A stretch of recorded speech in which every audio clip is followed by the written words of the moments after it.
FiOS One News is brought to you in part by Atlantic Health System, where you go for healthcare matters. More charges are filed against two of President Trump's former top campaign officials. Federal grand jury brought 32 new charges against Paul Manafort and Rick Gates, including tax evasion and bank fraud. Last year, both men were charged by special counsel Robert Mueller for allegedly trying to hide millions of dollars in payments they received from pro-Russian political parties in Ukraine. The indictments allege Manafort and Gates doctored financial documents, lied to tax preparers, and defrauded the banks. The charges against them do not relate to allegations of misconduct related to the Trump campaign. Well, Missouri's governor is on the defense following his indictment of invasion of privacy charges. Governor Eric Greitens is indicted by a grand jury. Happened yesterday. The charges stem from an affair he had with a married woman back in 2015. She claims he took intimate pictures of her without her knowledge and then used them to blackmail her. Greitens, who admits to the affair, says he made a mistake but did not commit a crime. The Missouri legislature has launched its own investigation. Already drenched with more rain on the way, there is widespread flooding across much of the Midwest, forcing hundreds of people to evacuate their homes, sometimes by boat.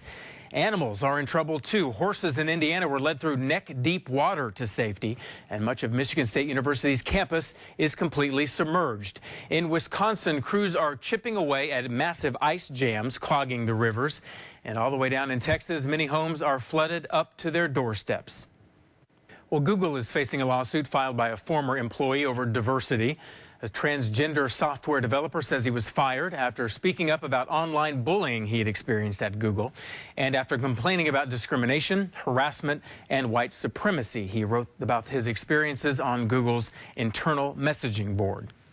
Another Hollywood star has a Me Too story, and this time it's a man. Actor Brendan Fraser, star of the Mummy series and George of the Jungle in the 90s, has his own story about being the victim of sexual misconduct. Our Christine Persichetti picks up the story. Brendan Fraser speaking publicly for the first time, saying a Hollywood Foreign Press Association member sexually assaulted him.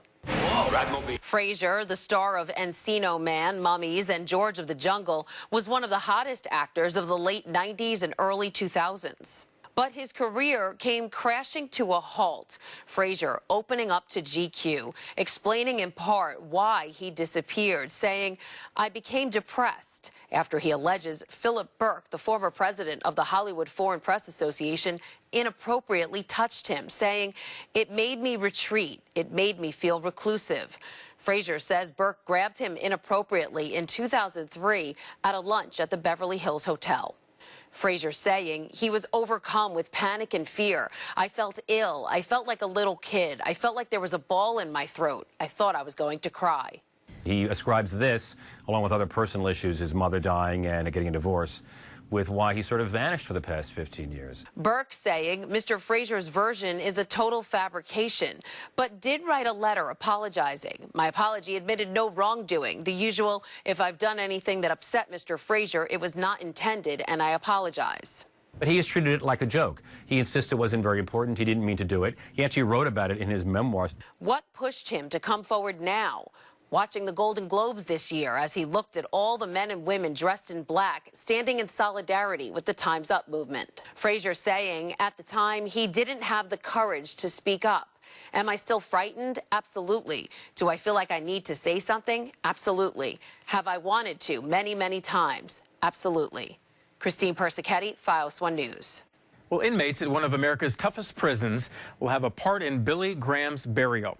At the Reverend's request, inmates at the prison in Angola, Louisiana, built his casket back in 2006. Angola is known as the Alcatraz of the South, home to the area's most notorious criminals, but also is known to have a renowned prison ministry. And inmates began building caskets for themselves 18 years ago. Before then, they were buried in cardboard boxes. And now casket making has become something of a cottage industry at Angola. More to come on FiOS One News Daytime Edition. As we head to break, remember to make FiOS1News.com your home for all things breaking news, weather, and sports. Stay with us. We'll be right back.